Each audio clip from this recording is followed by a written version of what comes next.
Friends, welcome back to my channel Chaitra Gowda Kannada ವ್ಲಾಗ್ಸ್ಗೆ ಎಲ್ಲರಿಗೂ ಸ್ವಾಗತ. ಇವತ್ತು ಬಂದು ಯಾವ ವಾರ ಗೊತ್ತಾ? ಫ್ರೈಡೆ ಹಾಂ ಕರೆಕ್ಟ್. ಈಗಷ್ಟೇ ನಾನು ಲಾಗೌಟ್ ಆಗಿ ಅಂದರೆ 5:30ಗೆ ಲಾಗೌಟ್ ಆಗಿ ಊರಿಗೆ ಹೋಗೋಣ ಅಂತ ರೆಡಿಯಾಗಿದ್ದೀನಿ. ಈಗ ಟೈಮ್ 8 ಗಂಟೆ ಆಗಿದೆ. ನಾನು ವೈನಿಧಿ ಇಬ್ಬರು ಹೋಗ್ತಾ ಇದ್ದೀವಿ. ಅಕ್ಕ ಅವ್ರ ಮನೆಯಿಂದ ಮೆಟ್ರೋಗೆ ಮೆಜೆಸ್ಟಿಕ್ ಬಂದು ಅಲ್ಲಿಂದ ಬಸ್ ಹತ್ಕೊಂಡು ಬರ್ತಾಳೆ. ನಾನು 8ನೇ ಮೈಲಿನಲ್ಲಿ ಅವಳ ಜೊತೆನೇ ಹತ್ಕೊತೀನಿ. ಹಂಗೆ ಬಸ್ ನಂಬರ್ ಎಲ್ಲ ಕಳಿಸಿದ್ದಾಳೆ. ಸೊ ಆ ಡೀಟೇಲ್ಸ್ ತೊಗೊಂಡು ಹೋಗ್ತೀನಿ. ನನ್ನ ಮಗಳು ನೋಡಿ ಚೈತ್ರ ಅಂತಿದ್ದಾಳೆ.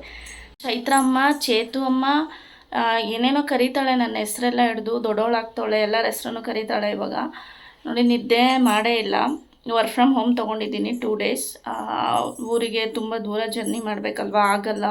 ಆಫೀಸ್ಗೆ ಹೋಗಿ ಮತ್ತೆ ಅಲ್ಲಿಂದ ಟ್ರಾವೆಲ್ ಮಾಡ್ಕೊಂಬಂದು ರೆಸ್ಟ್ ಸಿಗಲ್ಲ ಅಂತ Thursday Friday work from home ತೊಗೊಂಡಿದ್ದೀನಿ. ಫ್ರೈಡೇ ಊರಿಗೆ ಹೋಗ್ತಾ ಇದ್ದೀನಿ. ನೆಕ್ಸ್ಟ್ ಊರಿಗೆ ಹೋದ್ಮೇಲೆ ಏನೆಲ್ಲ ಆಗುತ್ತೆ ಅಂತ ಅಪ್ಡೇಟ್ಸ್ ಇದೇ ವಿಡಿಯೋನಲ್ಲಿ ಕೊಡ್ತೀನಿ.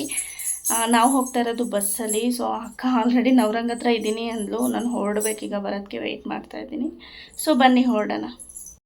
ಊರಲ್ಲಿ ಫಂಕ್ಷನ್ ಇದ್ದಿದ್ದರಿಂದ ನಾನು ಅಕ್ಕ ಹೊರಟಿದ್ದು. ಸ್ಯಾಟರ್ಡೇ ಹೋದರೆ ಇದ್ದಂಗೆ ಅನ್ಸೋದಿಲ್ಲ ಅಂದ್ಬಿಟ್ಟು ಫ್ರೈಡೇನೇ ಹೋದ್ವಿ. ಅವಳು ಲೀವ್ ಹಾಕ್ಕೊಂಡಿದ್ಲು. ಸೊ ಮಾರ್ನಿಂಗ್ ಅಲ್ವಾ, ಆಗ್ತಾನೆ ಸನ್ರೈಸ್ ಆಗ್ತಾಯಿತ್ತು. ಚೆನ್ನಾಗಿ ಕಾಣಿಸ್ತಾಯಿತ್ತು ನಮ್ಮ ಮನೆ ಹತ್ರ ಗಿಡ ಮರಗಳ ಮಧ್ಯ. ಸೊ ಅದಕ್ಕೆ ಅದು ಒಂದು ಕ್ಲಿಪ್ ತೊಗೊಂಡು ಆ್ಯಡ್ ಮಾಡಿದೆ. ವೈನಿಧಿ ಬೇಗ ಎದ್ದಿದ್ಲು. ಬಟ್ ಇದೆ ಹೊರಗಡೆ ಹೋಗ್ತೀವಿ ಅಂದರೆ ಅವಳಿಗೊಂಥರ ಖುಷಿ ಎಲ್ಲೋ ನನ್ನ ಕರ್ಕೊಂಡು ಹೋಗ್ತಾರೆ ಅಂತ. ಹಾಗಾಗಿ ಅವಳು ಅಷ್ಟು ಅಪ್ಸೆಟ್ಟಾಗಿ ಇರೋದಿಲ್ಲ, ಆ್ಯಕ್ಟಿವ್ ಆಗಿ ಇರ್ತಾಳೆ.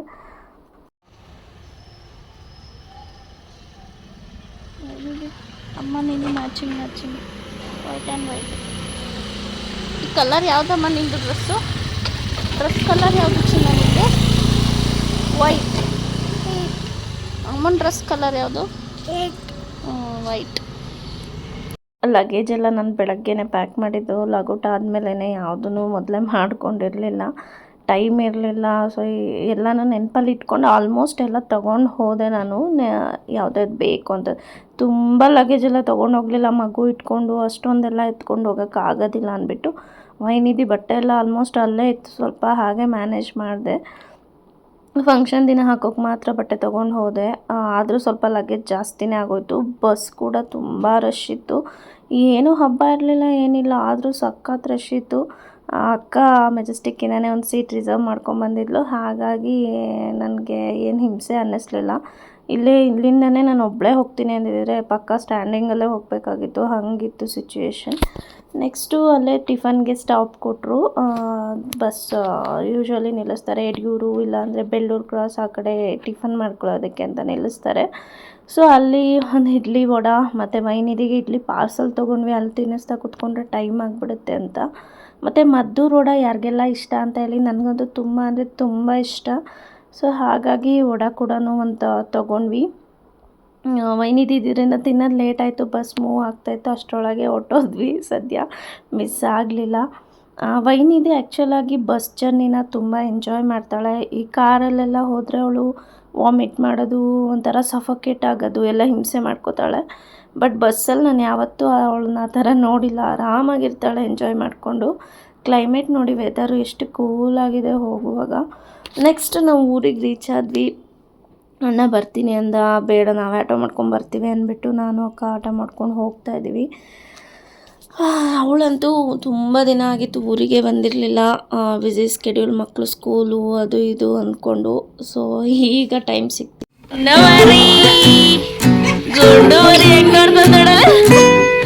ಏನ ಯಾರು ನಾನು ವಾರ ಬಂಗಾರ ನಾನು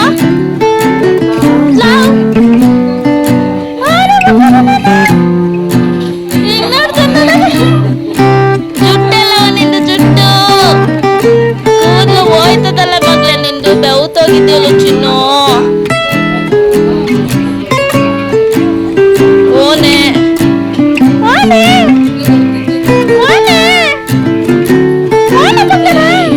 ನಾವು ಹೋಗಿದ್ದ ದಿನವೇ ನೈಟ್ ತುಂಬ ಜೋರಾಗಿ ಮಳೆ ಬಂತು.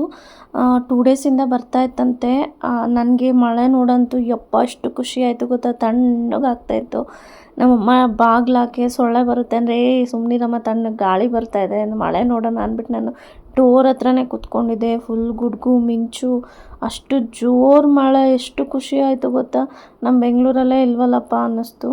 ನೆಕ್ಸ್ಟ್ ಡೇ ಮಾರ್ನಿಂಗ್ ಫಂಕ್ಷನ್ ಇದ್ದಿದ್ದರಿಂದ ಟಿಫನ್ಗೆ ರೆಡಿ ಮಾಡ್ತಾಯಿದ್ದೀವಿ. ನಾವು ಟಿಫನ್ಗೆ ಹೋಟೆಲ್ಗೆ ಆರ್ಡರ್ ಮಾಡೋಣ ಅಂದ್ಕೊಂಡ್ವಿ. ಆಮೇಲೆ ಹೋಟೆಲೆಲ್ಲ ಏನು ನಾವೇ ಮಾಡ್ಬೋದು, ಈಸಿಯಾಗಿರುವಂಥ ಐಟಮ್ಸ್ ಮಾಡ್ಕೊಳ್ಳೋಣ ಅಂದ್ಬಿಟ್ಟು ಚಿತ್ರಾನ್ನ, ಮೊಸರನ್ನ ಮತ್ತು ಪುಳಿಯೋಗರೆ, ಪಾಯಸ, ಇನ್ನೇನು ಮಾಡಿದ್ವಿ, ಇಷ್ಟು. ಆಮೇಲೆ ಕಾಳುಗೊಜ್ಜು, ಅನ್ನ, ಸಾಂಬಾರು, ಏನೇನೋ ಮಾಡಿದ್ವಿ, ಕೋಸಂಬರಿ, ಇದೆಲ್ಲ ಮಾಡಿದ್ವಿ. ಸುಮಾರು ಒಂದು 25ರಿಂದ 30 ಜನ ಆಗಿದ್ದರು, ಹೊರಗಡೆಯವರು ಮನೆಯವರು ಎಲ್ಲ ಸೇರಿನೂ. ನಾವು ಯಾರು ಜಾಸ್ತಿ ಏನು ಯಾವ ರಿಲೇಟಿವ್ಸ್ಗೂ ಹೇಳಿರಲಿಲ್ಲ. ಯಾಕಂದರೆ ಅಮ್ಮಂಗೆ ಹುಷಾರಿರೋದಿಲ್ಲ, ಅಮ್ಮಂಗೂ ಮಾಡೋಕ್ಕಾಗೋದಿಲ್ಲ. ಮತ್ತು ಇನ್ನು ಹರ್ಷಿತಂಗೆ ಮಗು ಇದೆ, ಅವಳು ಇದೆಲ್ಲ ಮಾಡೋಕ್ಕಾಗೋದಿಲ್ಲ.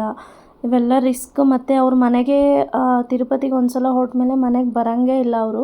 ಆ ಕಡೆನೇ ಹೊರಟ್ಬಿಡ್ಬೇಕು. ಇನ್ನು ಮನೇಲೆಲ್ಲ ಕ್ಲೀನ್ ಮಾಡೋಕ್ಕೆಲ್ಲ ಹಿಂಸೆ ಆಗುತ್ತೆ ಅಂತ ಸುಮ್ಮನೆ ಅಕ್ಕಪಕ್ಕ ಮನೆಯವ್ರನ್ನಷ್ಟೇ ಹೇಳಿ ಕರೆದಿದ್ದು. ಆದ್ರೂ 25 to 30 ಮೆಂಬರ್ಸ್ ಆದರು. ಸೊ ಎಲ್ಲ ಅಡುಗೆ ಎಲ್ಲ ಖಾಲಿ ಮಾಡಿದ್ವಿ ಹೋಗೋ ಅಷ್ಟರಲ್ಲಿ ಅವರು. ನೆಕ್ಸ್ಟು ಪೂಜೆಗೆ ಅಂತ ಎಲ್ಲ ರೆಡಿ ಮಾಡ್ಕೋತಾ ಇದ್ದಾರೆ. ಇದು ನಮ್ಮ ಅಪ್ಪ ಮನೆ ಕಡೆ ಶಾಸ್ತ್ರ. ಇದು ನನ್ನ ಗಂಡನ ಮನೆ ಕಡೆ ಈ ಥರ ಏನಿಲ್ಲ. ತಿರುಪತಿ ಹೋಗ್ಬೇಕಂದ್ರೆ ಡೈರೆಕ್ಟ್ ಹೋಗ್ತೀವಿ ನಾವು. ಬಟ್ ನಮ್ಮ ತಾಯಿ ಮನೆ ಕಡೆ ಏನಂದರೆ ಈ ಥರ ಯಾತ್ರೆ ಮಾಡಬೇಕು. ಇದು ಅವರು ಸುಮಾರು ವರ್ಷಗಳ ನಂತರ ಹೋಗ್ತಾ ಇರೋದು. ಪಾಪು ಅಂದರೆ ನಮ್ಮ ಅಣ್ಣನ ಮಗಳ ಹೆಸರು ಪುನರ್ವಿ ಅಂತ. ಅವಳಿಗೆ ಮುಡಿ ಕೊಡಬೇಕಿತ್ತು. ಹಾಗಾಗಿ ಈ ಫಂಕ್ಷನ್ನ ಮಾಡಿಕೊಂಡು ಅವರು ತುಂಬ ದಿನದಿಂದ ಕೂಡಾಕಿದ ದುಡ್ಡನ್ನೆಲ್ಲ ಒಂದೊಂದು ಚಿಕ್ಕ ಚೀಲದ ಥರ ಒಬ್ಬೊಬ್ಬರು ಕೈನಲ್ಲೂ ಹಾಕಿಸಿ, ಮುಂದೆ ನೋಡ್ತೀರಾ ಆವಾಗ ಹೇಳ್ತೀನಿ ನಾನು. ಸೊ ದಾಸಪ್ಪನ ಕರೆಸಿ ಇದನ್ನು ಶಾಸ್ತ್ರ ಮಾಡೋದು. 2 ಥರ ಕಳಸನ ಹೂಡ್ತಾರೆ. ಒಂದು ಕಳಸ, ಇನ್ನೊಂದು ಒಂದು ಚೊಂಬಿಗೆ ದುಡ್ಡು ಹಾಕೋ ಥರ ಮಾಡಿ ಅದನ್ನು ಜೆಂಟ್ಸ್ ಇಟ್ಕೋಬೇಕು, ಈ ಕಳಸನ ಲೇಡೀಸ್ ಇಟ್ಕೋಬೇಕು, ಆ ಥರ. ನೆಕ್ಸ್ಟು ಕೈಗೆ ಹಾಗೆ ಕಂಕಣ ಕೂಡ ರೆಡಿ ಮಾಡಿಕೊಂಡ್ರು. ಇದನ್ನು ಕೈಗೆ ಕಟ್ಕೊಂಡ್ಮೇಲೆ ಕಟ್ಟಿದವ್ರು ಯಾರು ಮತ್ತೆ ಮನೆ ಒಳಗೆ ಬರೋ ಹಾಗಿಲ್ಲ. ಒಂದು ಸಲ ಹೊರಗಡೆ ಹೋದ್ಮೇಲೆ ಅದು ಪದ್ಧತಿ. ಮತ್ತು ಈ ಕಂಕಣನ ಹೊಳೆ ಹತ್ರ ಹೋಗಿ ಕಳಸ ಬಿಟ್ಟಾದಮೇಲೆ ಈ ಕಂಕಣನ ಬಿಚ್ಚಿಬಿಟ್ಟು ಗಂಗೆ ಒಳಗೆ ಬಿಡಬೇಕು. ಸೊ ಇದು ಪ್ರೊಸೀಜರ್. ನಾವು ತುಂಬ ವರ್ಷ ಆಗಿತ್ತು, ನಾನು ನೋಡಿರಲಿಲ್ಲ, ಇದೆಲ್ಲ ಗೊತ್ತಿರಲಿಲ್ಲ. ಇದೇ ಫಸ್ಟ್ ಟೈಮ್ ಈ ಥರ ಎಲ್ಲ ಫಾಲೋ ಮಾಡ್ತಾರೆ ಅಂತ ನನಗೂ ಗೊತ್ತಾಗಿದ್ದು. ಆಮೇಲೆ ದಾಸಪ್ಪ ಅವ್ರದ್ದು ಬೋಗ್ಸೆ ಅಂತ ಏನೋ ಹೇಳ್ತಾರೆ ಇದನ್ನು. ಸೊ ಅದು ಫುಲ್ಲು ತುಂಬಿ ಅಕ್ಕಿ ಎಲ್ಲ ಹೊರಗೆ ಬೀಳಬೇಕು. ಅಲ್ಲಿವರೆಗೂ ಅಕ್ಕಿನ ಬೋಗ್ಸೆ ಒಳಗೆ ತುಂಬಬೇಕು.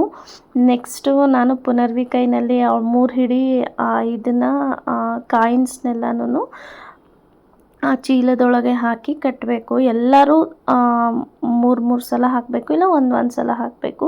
ಸೊ ಅವಳು ಅಳ್ತಾ ಇದ್ಲು, ಅದಕ್ಕೆ ನಾನೇ ಅವಳ ಕೈಯಲ್ಲಿ ಇಟ್ಕೊಂಡು ಹಾಕಿಸ್ತಾ ಇದ್ದೀನಿ. ಇದೆಲ್ಲ ಒಂಥರ ಶಾಸ್ತ್ರ. ಅದು ತಿರುಪತಿ ಅಂದರೆ ನೀವೇನಾರು ಅಂದ್ಕೊಳ್ಳಿ, ನಾನು ತಿರುಪತಿ ದೇವ್ರ ಹತ್ರ ಹೋಗ್ತಿದ್ದಂಗೆ ನನ್ನ ಕಣ್ಣಲ್ಲಿ ನೀರು ಬಂದುಬಿಡುತ್ತೆ. ಅದು ಏನಕ್ಕೆ ಅಂತ ಗೊತ್ತಿಲ್ಲ.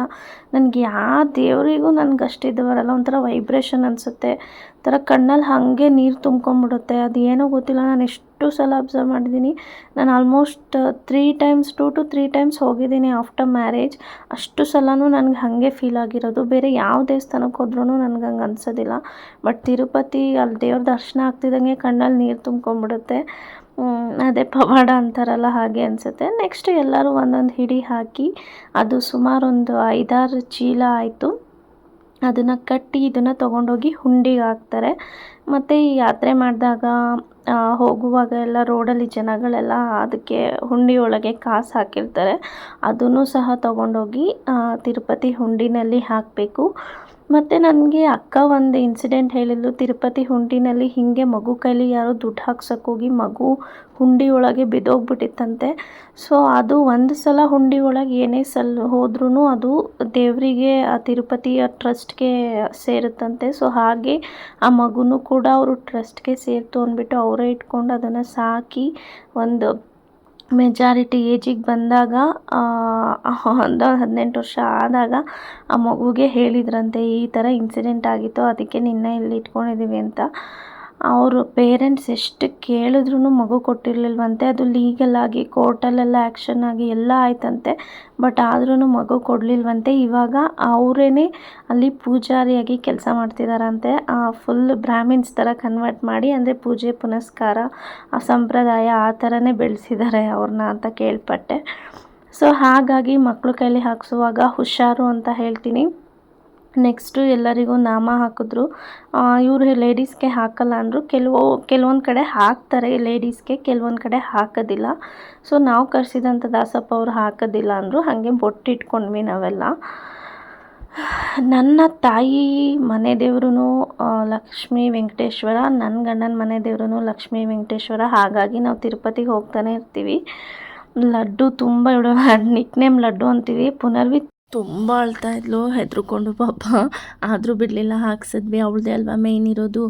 ಸೊ ವೈನಿದಿಗೂ ನಾವು ಹೀಗೆ ಮಾಡಿದ್ವಿ. ಬಟ್ ನಾವು ತಿರುಪತಿಗೆ ಹೋಗಿ ಬಂದ ಮೇಲೆ ನಾನ್ ವೆಜ್ ಮಾಡಿ ದಾಸಯ್ಯನ ಕರೆಸಿ ಎಡೆ ಎಲ್ಲ ಇಟ್ಟು ನೈವೇದ್ಯ ಎಲ್ಲ ಹಾಕಿ ಆಮೇಲೆ ಅವಳಿಗೂ ಅವತ್ತಿನ ದಿನವೇ ನಾನ್ ವೆಜ್ ಫಸ್ಟ್ ಟೈಮ್ ಕೊಟ್ಟಿದ್ವಿ.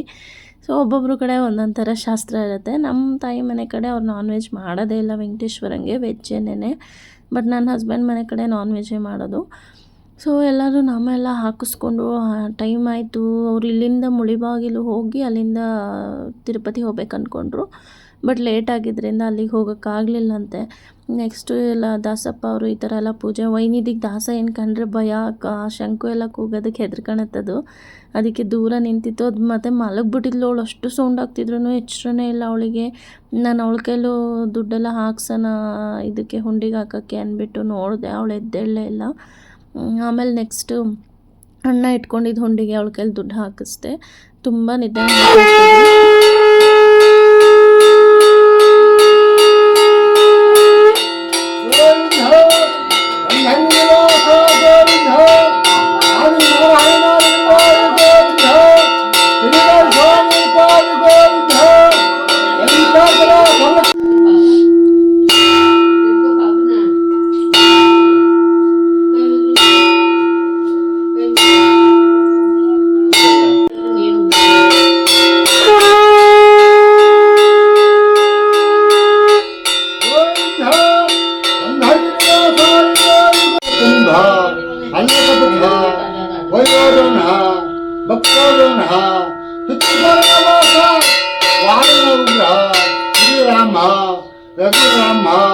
ನೆಕ್ಸ್ಟು ಬೆಳ್ಳಿದು ಕಪ್ಪ ಹಾಕೋಬೇಕಂತೆ ಮಗುವಿನ ತಂದೆ. ಸೊ ಹಾಗಾಗಿ ಅಣ್ಣಂಗೆ ಹೇಳಿದ್ರಂತೆ ಮೊದಲನೇ.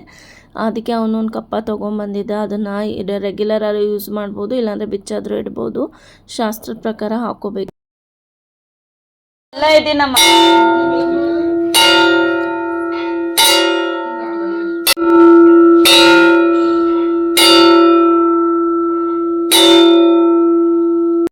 ಅವರು ಕಾರಲ್ಲಿ ಹೋಗಿದ್ದು, ಇದು 7 ಸೀಟರ್ ಕಾರ್. ನಮಗೆ ಒಳ್ಳೆಯದಾಯಿತು. ನಾವು ಊರಿಂದ ಬೆಂಗಳೂರಿಗೆ ಬರುವಾಗ ನಮ್ಗೆ ಹೆಂಗೋ ಮ್ಯಾನೇಜ್ ಆಯಿತು.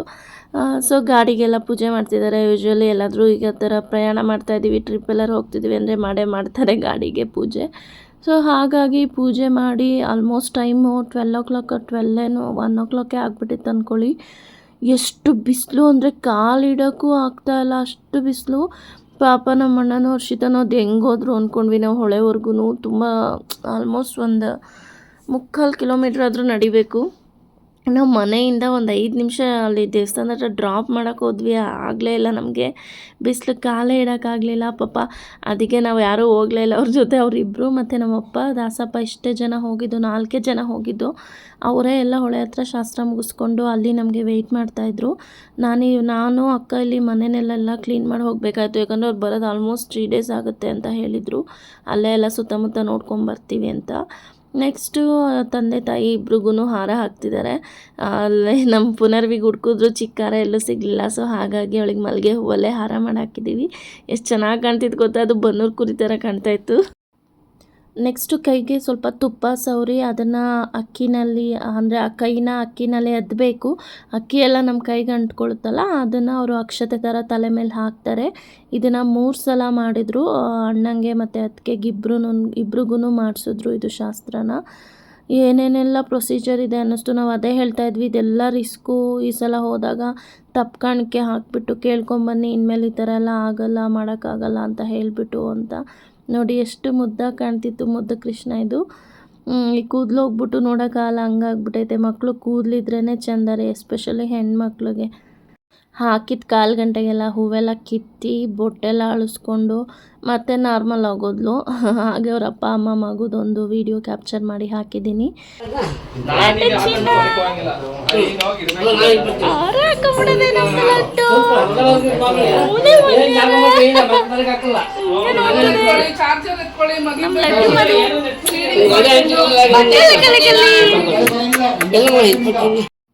ಅವ್ರ ಮನೆಯಿಂದ ಹೊರಟಾಗ ಆಲ್ಮೋಸ್ಟ್ 1:15 ಆಗಿಬಿಟ್ಟಿತ್ತು ಟೈಮು. ಅವರಿಬ್ಬರೇ ಹೋಗಲಿ, ಅಮ್ಮಂಗೂ ನಡೆಯೋಕ್ಕಾಗಲ್ಲ, ನಾವು ಕಾರಲ್ಲಿ ಆಮೇಲೆ ಹೋಗೋಣ ಅಂದ್ಬಿಟ್ಟು ನಾವು ಯಾರೂ ಹೋಗಲಿಲ್ಲ. ಬಿಸಿಲು ಕಾಲಿಡೋಕ್ಕೂ ಆಗ್ತಿರ್ಲಿಲ್ಲ ಗೊತ್ತಾ, ಒಳ್ಳೆ ಬೊಬ್ಬೆ ಬರೋ ಥರ ಇತ್ತು ಬಿಸಿಲು, ಅಷ್ಟು ಬಿಸಿಲಿತ್ತು. ಸೊ ಅವ್ರ ಮನೆಯಿಂದ ಹೊರಗಡೆ ಹೋದ್ಮೇಲೆ ಅಷ್ಟೊತ್ತಿಗೆ ವೈನಿದಿನೂ ಎದ್ದಿದ್ಲು. ಅವಳ ಕೈಲೇ ನಾನು ಹುಂಡಿಗೆ ಕಾಸು ಹಾಕಿಸ್ಬಿಟ್ಟು ಮತ್ತು ಅರಿಶಿನ ಕುಂಕುಮ ಇಡಿ ಅವರಿಬ್ರಿಗೂ ಅಂತ ಹೇಳಿದ್ರು. ಸೊ ಹಾಗಾಗಿ ನಾನು ಅಕ್ಕ ಇಬ್ರೂ ಶಾಸ್ತ್ರ ಮಾಡಿದ್ವಿ. ನೆಕ್ಸ್ಟ್ ಒಂದು ಸ್ವಲ್ಪ ದೂರನಾದರೂ ಅವ್ರ ಜೊತೆ ಹೋಗೋಣ. ಈ ಕಾರ್ಯ ಮಾಡುವಾಗ ಹೆಂಗೆ ಅಂದರೆ ಅವ್ರ ಹಿಂದೆ ಎಲ್ಲ ಜನ ಇರ್ತಾರೆ. ಸೊ ನಾವು ಇವರಿಬ್ಬರನ್ನೇ ಕಳ್ಸೋಕ್ಕೆ ಬೇಜಾರಾಯಿತು ನನಗೆ. ಸೊ ಅದಕ್ಕೆ ದೇವಸ್ಥಾನದವರೆಗೂನಾದರೂ ಹೋಗಿ ಬರೋಣ ಅಂತ ಹೋದ್ವಿ. ಮಕ್ಕಳನ್ನ ಎತ್ಕೊಂಡು ಕಾಲು ಊರಕ್ಕಾಗ್ತಾ ಇರಲಿಲ್ಲ, ಅಷ್ಟು ಬಿಸಿಲಿತ್ತು. ನೆಕ್ಸ್ಟ್ ಅಲ್ಲೇ ನಾವು ನೆರಳಲ್ಲಿ ಕೂತ್ಕೊಂಡು ಅವರು ರಿಟರ್ನ್ ಹೊಳೆ ಹತ್ರ ಹೋಗಿ ಅದೇನೇನು ಶಾಸ್ತ್ರ ಇದೆಯೋ ಅದೆಲ್ಲ ಮುಗಿಸ್ಕೊಂಡ್ರು. ನಮಗೋಸ್ಕರ ವೆಯ್ಟ್ ಮಾಡ್ತಾಯಿದ್ರು. ನಾವು ಮನೆಯಲ್ಲಿ ಏನೇನು ಉಳಿದಿತ್ತು ಅಡುಗೆ ಎಲ್ಲ ಅದನ್ನೆಲ್ಲ ಎಲ್ಲರಿಗೂ ಕೊಟ್ಟು ಮತ್ತು ಊಟ ಎಲ್ಲ ಮಾಡಿಕೊಂಡು ಎಲ್ಲ ಖಾಲಿ ಮಾಡಿ ಎಲ್ಲ ಕ್ಲೀನ್ ಮಾಡಿ ಮನೇನ ಹೋಗೋ ಅಷ್ಟರಲ್ಲಿ ನಾವು ಟೈಮ್ ಆಗೋಯಿತು. ಅವ್ರ ಪ್ಲ್ಯಾನ್ ಇದ್ದಿದ್ದು ತಿರುಪತಿ ಮುಗಿಸ್ಕೊಂಡು ಅಲ್ಲೇ ಸುತ್ತಮುತ್ತ ಕಾಳಹಸ್ತಿ, ಕೋಟಿಲಿಂಗೇಶ್ವರ, ಮುಳಬಾಗಿಲು ಈ ಥರ ಎಲ್ಲನೂ ನೋಡಿಕೊಂಡು 3 ಡೇಸ್ ಇದ್ಬಿಟ್ಟು ಬರೋಣ ಅಂತ. ಬಟ್ ಅವ್ರು ತಿರುಪತಿ ಟಿಕೆಟ್ ಎಲ್ಲ ಏನೂ ಬುಕ್ ಮಾಡಿರಲಿಲ್ಲ, ಡೈರೆಕ್ಟ್ ಹೋಗಿದ್ದು. ಡ್ರೈವರ್ ಏನೋ ಹೇಳಿದ್ರಂತೆ, ನನಗೆಲ್ಲ ಗೊತ್ತಿದೆ, ನಾನು ಮಾಡಿಸ್ಕೊಡ್ತೀನಿ ಬನ್ನಿ ಅಂತ. ಸೊ ಹಾಗೆ ಅವರಿಗೆ ಧರ್ಮ ದರ್ಶನನೇ ವಿತಿನ್ 2 ಅವರ್ಸಲ್ಲಿ ಆಗೋಗಿದೆ. ನಾನು ಅದೇ ಹೇಳ್ತಾ ಇದ್ದೆ, ಗ್ರೇಟ್, ಯಾವ ಜನ್ಮದಲ್ಲಿ ಏನು ಪುಣ್ಯ ಮಾಡಿದ್ದೀರೋ ಹೋಗಿ ಅಷ್ಟು ಬೇಗ ಮುಗ್ದಿದೆ ನಿಮಗೆ ಅಂತ. ನೋಡಿ ಎಲ್ಲ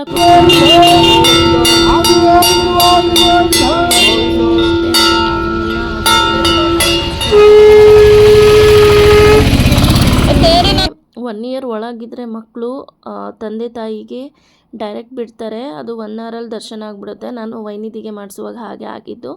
ನೆಕ್ಸ್ಟ್ ಇನ್ ಕೇಸ್ ಅತ್ತೆ ಮಾವ ಅಪ್ಪ ಅಮ್ಮ ಆ ಥರ ಏಜ್ಡ್ ಸೀನಿಯರ್ ಸಿಟಿಸನ್ಸ್ ಇದ್ದಾರೆ ಅಂದರೆ ಮೊದಲೇ ಟಿಕೆಟ್ ಬುಕ್ ಮಾಡಿಕೊಂಡ್ರೆ ಅವ್ರಿಗೂ ಅಷ್ಟೇ 1 ಅವರ್ 1.5 ಅವರಲ್ಲೇ ಮುಗ್ದೋಗುತ್ತೆ. ಸೊ ಇದು ಇವ್ರು ಯಾವುದೂ ಮಾಡ್ಕೊಂಡಿರಲಿಲ್ಲ, ಹಾಗೆ ಹೋಗಿದ್ರು. ಆದ್ರೂ ಚೆನ್ನಾಗಾಯ್ತಂತೆ ದರ್ಶನ ಎಲ್ಲ. ಜಾಸ್ತಿ ಟೈಮು ಹಿಡಿಲಿಲ್ವಂತೆ. ಆಮೇಲೆ ಮಕ್ಕಳನ್ನಲ್ಲೇ ನೆರಳಲ್ಲಿ ಕೂರಿಸ್ಕೊಂಡಿದ್ದೆ ನಾನು 2. ಆಮೇಲೆ ಈ ಬಿಸಿಲಿಗೆ ಇನ್ನೂ ಇದ್ದಿದ್ದು ಸೋತೋಗ್ಬಿಡ್ತಾರೆ, ಸಪ್ಪೆ ಆಗ್ತಾರೆ ಅಂದ್ಬಿಟ್ಟು. ನೆಕ್ಸ್ಟ್ ಅವ್ರು ಹೊರಟ್ರು ಹೊಳೆ ಕಡೆಗೆ.